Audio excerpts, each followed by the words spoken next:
Viu, deputado Gustavo? Não tem nada a ver esse negócio de ir para Cuba, pelo amor de Deus. Assim, não estou entendendo. Tá falando que a imprensa tá mentindo, então. Cuidado que você vai preso, hein? Preso porque a imprensa... Quem cala, consente. Então, se Vossa Excelência não se esforçou... Não, sem risadinha, ministro. Sem risadinha, o senhor sabe. Primeiro dizer que Vossa Excelência tem uma missão importantíssima, mas tem um produto do mais fácil para vender. Fazer publicidade de produto bom é uma coisa boa demais, né? Vender produto que não presta, vender um presidente que cometeu um genocídio, vender um presidente ladrão, que destruiu todas as políticas públicas desse país, que é ladrão também, porque roubou joia. O Lula é. Quem rouba joia. O Lula é ladrão. O senhor pode falar o que quiser, mas o Lula é ladrão. Cadê a condenação de Bolsonaro por corrupção? Cadê? Diga. Do Lula eu te dou 3 condenações. Cadê a condenação do Bolsonaro por corrupção? Meus amigos, o bicho pegou aqui na comissão que trouxe o ministro da SECOM, da Secretaria de Comunicação aí do Lula, o Sidônio. Pessoal, o que vocês vão ver aqui é os deputados da direita, né, gente? Trazendo vários assuntos importantes ali e fazendo questionamentos duros ao ministro do Lula, e que também terá aí um deputado federal do PT que vai ficar bem pistola aqui com a galera da direita. Além do que, o ministro também, em alguns momentos, vai dar algumas risadas que vai deixar um certo clima desconfortável aí com os deputados da direita. Óbvio, né, gente? É uma comissão aí que tem uma maioria de esquerda e foram ali em peso, né, para poder aplaudir o ministro quando falava e tudo mais. Bom, sério, vocês precisam assistir o que aconteceu aqui. Então já faz o seguinte, curte, comenta, compartilha muito nos principais grupos. Não se esquece, pessoal, de pegar e dar uma verificada se tu tá com o sininho ativado, se tá com a tua inscrição certinha, e vem pra tela, porque o Debate em Foco, ele tá no ar. Essa daqui eu faço questão de uma pergunta sincera, tá? De uma resposta sincera. Esse aqui é o Boletim Jatobá, retirado do tal do projeto Minerva, né, para monitorar parlamentares da oposição. Nesse projeto, nesse relatório, inclusive, está o meu nome incluído. Então aí fica aquela pergunta, o governo está financiando projetos para monitorar adversários políticos ou membros da oposição? Está aqui meu nome, canal, o assunto que eu havia falado do Bolsa Família, um vídeo que eu gravei usando uma manchete da imprensa falando que o Lula tinha retirado tantos milhões de pessoas do Bolsa Família. O Minerva, eu queria colocar, deputado, o seguinte, que não tem absolutamente nenhum do dinheiro da SECOM, não tem nenhum dinheiro da SECOM, nunca utilizamos nenhum relatório sobre isso, apesar de não ser durante o período da minha gestão, mas quero informar isso. Isso é em relação ao Ministério da Ciência e Tecnologia, e que acho que você pode chamar, e não tenho dúvida que saiu uma decisão agora do TCU sobre o Minerva, e posso falar aqui, ó, não sei se o senhor chegou a ver, decisão do TCU do dia 5/8/2025, as justificativas e os dados fornecidos pelos órgãos e entidades interessados afastam indício de irregularidades alegados. Está aqui, TCU. Foram vários artigos extensos descrevendo a estrutura desse que eu chamo de gabinete do ódio. Né? Rede do PT que abastece influenciadores com IATA, Instituto Lula, Perseu, Abramo e sindicatos. Gabinete do ódio do bem. O lulopetismo orquestra a produção de desinformação para atacar o Congresso. Toda a imprensa brasileira falando do tal gabinete do ódio, que inclusive instigou e motivou o movimento contra o Congresso, saindo daquela frase que ficou muito repetida, que é Congresso inimigo do povo. Então, assim...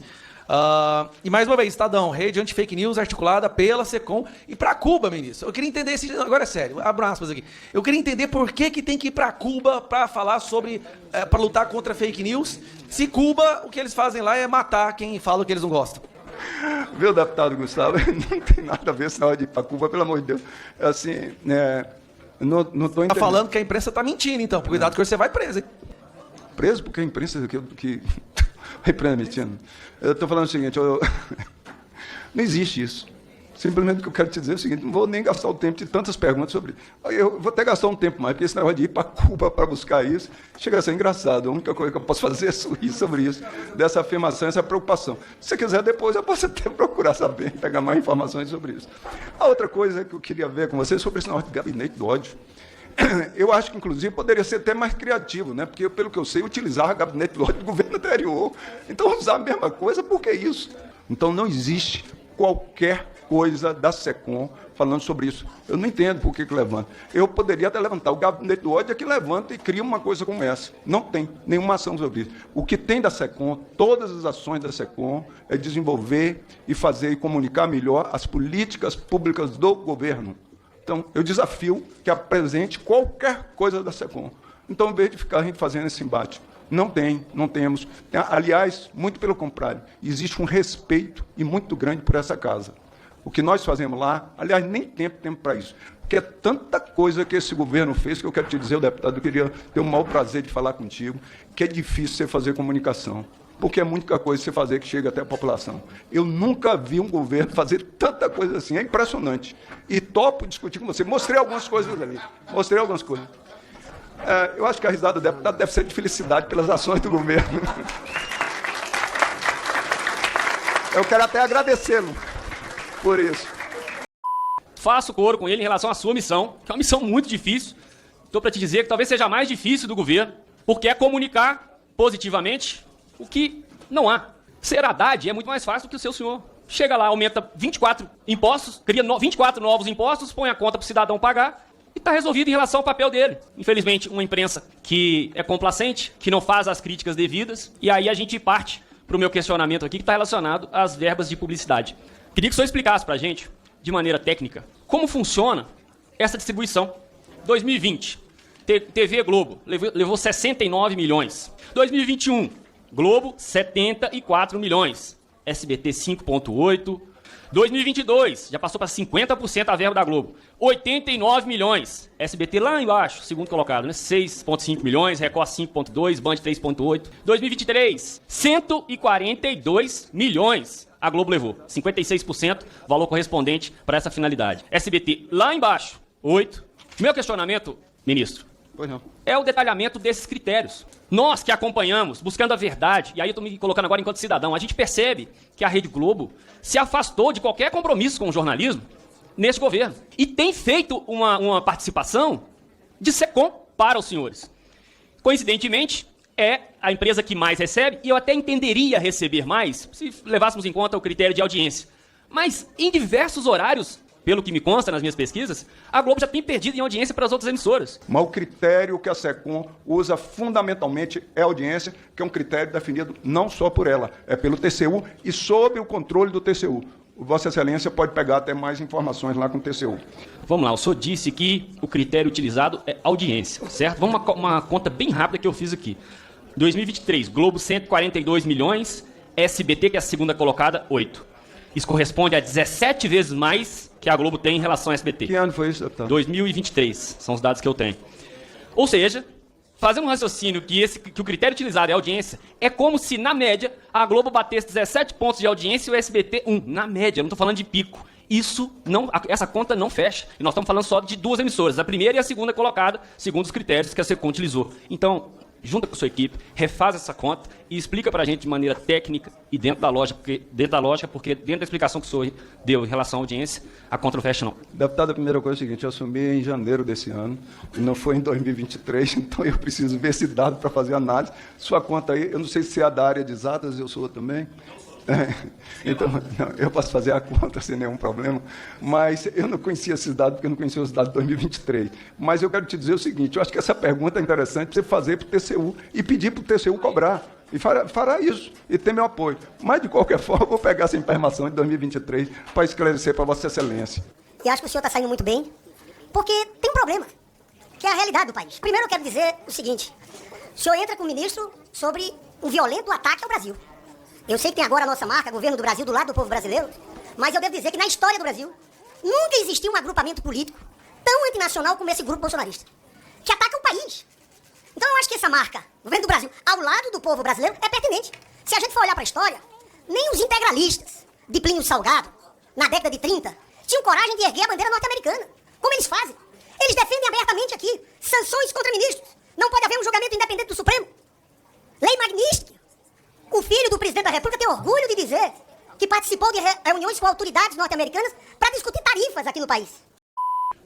Eu vou tentar ser bem breve e aí eu vou até ceder o meu tempo para Vossa Excelência para ver se Vossa Excelência me responde. Vossa Excelência está fazendo bastante propaganda do governo e tal. Eu quero realmente obter resposta aqui porque a gente está falando de crime. Eu não vou conversar aqui sobre teoria da conspiração nem nada disso. Vou falar sobre crime. E eu peço sua atenção. O Ministério de Vossa Excelência foi criado por uma medida provisória. Dentro dessa medida provisória estão previstas as suas competências. Aquilo que o senhor pode fazer. Dentre as coisas que o senhor pode fazer, diz respeito a informar o povo. O senhor tem a obrigação de manter o povo informado sobre aquilo que é importante. E aqui é muito interessante porque quando a gente pensa, por exemplo, sobre combate à dengue, né? Comunicação é fundamental para combater a dengue. Porque quando você fala para o povo, olha, não deixa a água parada, toma cuidado, a dengue não se prolifera e menos pessoas morrem. Isso é muito importante. A exemplo disso, ministro, eu vou perguntar para o senhor a relação entre a SECOM e o golpe do INSS. E aí eu vou apontar aqui algumas inconsistências. Todo tipo de gente foi vítima desse golpe. Um golpe que acontece há muito tempo, mas que cresceu pra caramba no governo Lula. Coincidentemente, no momento em que os sindicatos pararam de cobrar contribuição sindical. A gente tem uma CPMI rolando sobre isso. Eu quero perguntar para o senhor assim, ó, sinceramente, quantos reais o senhor gastou com informação sobre golpe? Quantos reais o senhor colocou, destinou, para informar as pessoas sobre o golpe do INSS? Não caia no golpe do INSS. Veja o que está acontecendo. Quantos reais o senhor gastou? Por quê? O senhor gastou 11 milhões de reais com anúncios no Instagram e no Facebook num período de 30 dias. Né? Então, gastar o senhor sabe. Eu quero saber se o senhor gastou dinheiro com a prevenção das fraudes do INSS, que continua acontecendo até hoje, hein? Qual foi o esforço que Vossa Excelência fez? E eu vou deixar claro, tá? Quem cala, consente. Então, se Vossa Excelência não se esforçou... Não, sem risadinha, ministro. Sem risadinha, o senhor sabe. Risadinha não é argumento, tá? Firme, hein? Firme. Deputado, só queria esclarecer, assim, você está falando de risadinha, mas... Preserva o meu tempo, por gentileza. Uma risadona, então por isso achei que o senhor teria felicidade. Não, mas foi uma resposta. A minha risada foi uma resposta. A minha também. Ah, o senhor tá rindo da minha pergunta. Não, legal. Boa, hein? Mandou bem. Tá sabendo comunicar. Tá começando a mostrar. Preserva a minha fala aí. Vamos lá. Então, tá sabendo comunicar. Muito bom. Então, quanto dinheiro o senhor gastou, tá? Com a prevenção da fraude do INSS, quanto dinheiro o senhor gastou com a prevenção de fraude em geral, tá? E dizer que quem se aproveita do crime, né, são partícipes. Né? E a gente já está montando todo esse esquema, entendendo que tem, né, como já foi falado na CPMI, tem deputado, tem senador que se beneficiou, né, disso aí. Ministro, irmão do presidente, né? Então, vamos lá, ó. Vou ceder para o senhor 3 minutos do meu tempo para o senhor me responder. Isso é muito grave. Nós vemos acontecer realmente nesse governo que não tem como defender um presidente que foi condenado em 3 instâncias, por isso se revolta o colega aqui atrás. Sim, Lula é ladrão. O Lula foi condenado em 3 instâncias por roubo.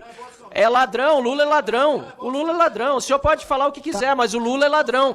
Cadê a condenação de Bolsonaro por corrupção? Cadê? Diga. Do Lula eu te dou 3 condenações. Cadê a condenação do Bolsonaro por corrupção? O senhor me apresente. Cadê a condenação do Bolsonaro por corrupção? Aqui, vamos lá. Me dê a condenação do Bolsonaro por corrupção. Eu lhe dou 3 do Lula. Nas 3 instâncias, a confirmação, deputado Paulo Bidins. Então, quer dizer, o que nós temos aqui é um ministro que precisa fazer propaganda, no sentido goebbeliano da palavra, que dizia que tinha que mentir muitas vezes para que uma mentira se tornasse verdade. É exatamente isso que está acontecendo. Ou o senhor quer falar agora, em vez de me ironizar, pode falar, ministro. Tá sim, pode falar. Fique à vontade. A minha expressão eu faço como eu quero, né, Fique à vontade, pode falar. Não, pode falar mais. Deputado, vamos prosseguir. Senhor, isso é um desrespeito com o parlamento, é um desrespeito com o deputado federal. Aqui, o ministro diz que não conhece a Câmara, quando os seus colegas aqui do PT, eu sei que não é filiado, mas aqui ele defende o PT, os misóginos, machistas, que não deixaram a deputada Júlia aqui falar sem interrompê-la, sem falar, estão aqui, os machistas, misóginos ao lado, certo? E que fazem desse trabalho no ministro um trabalho ainda muito mais difícil de fazer a propaganda de um desgoverno que ataca, inclusive os aposentados. O ministro não compareceu na primeira vez que foi chamado. Eu lembro que nós ficamos aqui, ou melhor, lá na outra sala da comissão, aguardando, ele não apareceu. Justamente, aliás, quando ficou claro que o governo Lula patrocinou uma rede de ataques ao Congresso Nacional. Por isso o ministro até diz aqui, vem aqui, eu não conheço direito do Congresso Nacional, não conheço essas conversas paralelas, que, aliás, os colegas do PT vinham fazendo. Eu aqui tentando prestar atenção, inclusive, ao discurso de uma mulher grávida, ou melhor, no período de licença maternidade, mas se estivesse grávida da mesma forma, grávida ou licença maternidade, o senhor acha que pode se respeitar uma mulher? O senhor acha que pode se respeitar uma mulher? Então o senhor se retrate. Era uma mulher. O senhor se retrate. Não importa, mas o senhor está falando de uma forma jocosa. Então aqui, presidente, esse é o jeito do PT tratar as mulheres, esse é o jeito do PT tratar, é verdade, tratar os aposentados, esse é o jeito do PT tratar a verdade. Eu queria dizer o seguinte, a Vossa Excelência, que de fraude, a gente tem um cuidado muito grande, inclusive nós acabamos de fazer um acordo aqui com o CONAR, e que está aqui, e que depois eu posso entregar a Vossa Excelência, cuidado com as fraudes. Sabe o que está acontecendo com fraude? Muitas vezes o crime organizado está saindo das ruas e indo para as redes sociais. Essa é uma preocupação nossa. Eu acho que a gente não tem que ficar numa discussão sem sentido, muitas vezes, dizendo que regula ou não. Se todo mundo aqui quer combater a fraude, vamos ver qual a melhor forma de fazer isso. E na comunicação que nós estamos discutindo comunicação. Eu não estou discutindo aqui caso de polícia, porque aí poderia chamar o delegado-geral da Polícia Federal, mas se a gente vai discutir comunicação, então a gente pode ver o que a comunicação, do que nós já estamos fazendo e o que se pode ser feito no ponto de vista das redes sociais. Eu acho, defendo a regulação, as plataformas já concordam com a parte disso, elas discordam não, querem discutir algumas formas em relação a isso e que a gente pode fazer e deixar claro. E quero dizer ainda mais, liberdade de informação, liberdade de manifestação, liberdade de imprensa, isso é uma defesa nossa, defesa da SECOM, e nos preocupamos muito com isso.